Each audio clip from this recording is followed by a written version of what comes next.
विश्रांतीनंतर स्वागत। एक महत्त्वाची बातमी बघूया। नागपूरमधून नागपूरच्या बुट्टीबोरी एमआयडीसीतील कंपनीमध्ये मोठी दुर्घटना घडली आहे।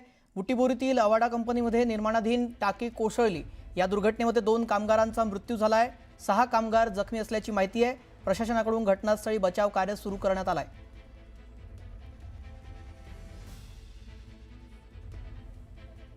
या संदर्भातले अधिक अपडेट जाणून घेऊयात। उदय तिमांडे आमचे प्रतिनिधी या संदर्भात अधिक अपडेट देतील। उदय, सध्या तिथली काय परिस्थिती आहे? बचाव कार्य कुठपर्यंत येऊन पोहोचलाय?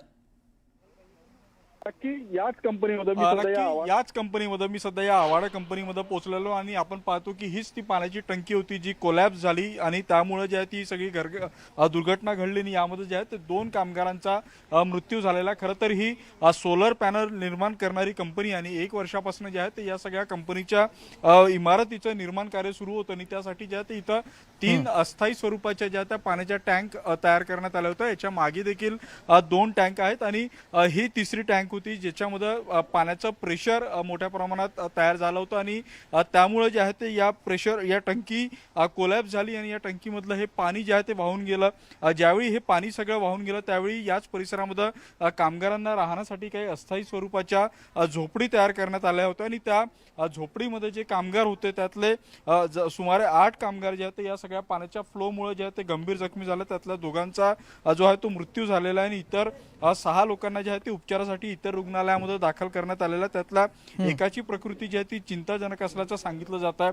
आपण या इथं असलेले हे जे अस्थायी कार्यालय याच्यावरून त्या पाण्याचा फ्लोचा अंदाज घेऊ शकतो, कारण ज्यावेळी हा सगळा अपघात झाला त्यावेळी हे जे कार्यालय आहे हे इथं सुमारे 4 फूट समोर होतं, मात्र पाण्याच्या फ्लोनं हे कार्यालय देखील वाहून गेलं आणि या परिसरामध्ये ज्या कामगारांच्या गाड्या आहेत त्या देखील पाण्यामध्ये बुडाल्या आहेत हे पाहतोय।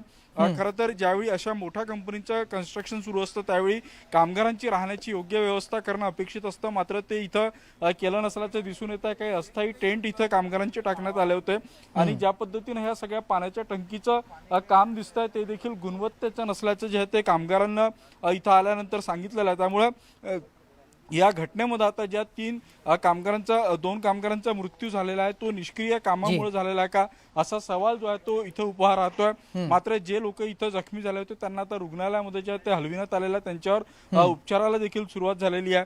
आता एकंदरीत इथे नियोजनाचा अभाव दिसून येतोय आणि या संदर्भात आता चौकशी केली जाईलच। त्यातून काय पुढे निकाल येतो ते पाहावं लागेल। तुर्तास धन्यवाद उदय आपण दिलेल्या सविस्तर माहितीसाठी। नागपूरमध्ये ही मोठी दुर्घटना घडलेली आहे। या अपघातामध्ये 2 कामगारांचा मृत्यू झालेला आहे। ही टँक इथे निर्माणाधीन होती आणि ती कोसळली आणि त्यामध्ये दबून काही कामगारांचा इथे 2 कामगारांचा मृत्यू झालेला आहे। 6 जण जखमी आहेत, त्यांच्यावर उपचार सुरू आहेत आणि काहींची प्रकृती चिंताजनक असल्याची ही माहिती मिळते आहे।